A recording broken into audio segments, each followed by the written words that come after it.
everybody. My name is Ted Fendt. I am the director of Outside Noise, a film that I wrote with Daniela and Mia Zellman, two friends, filmmakers, artists, performers from Vienna and Berlin, among other people who are also in the film and contributed to their own dialogue and roles. And it was made in 2019 with a very, very, very small crew. It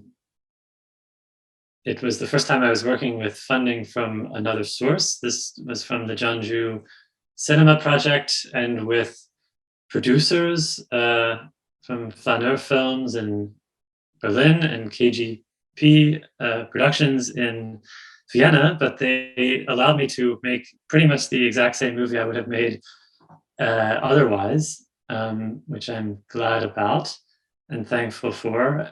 And I will withhold saying anything about the film until afterwards, so stick around for the Q&A if you need more information, and otherwise enjoy.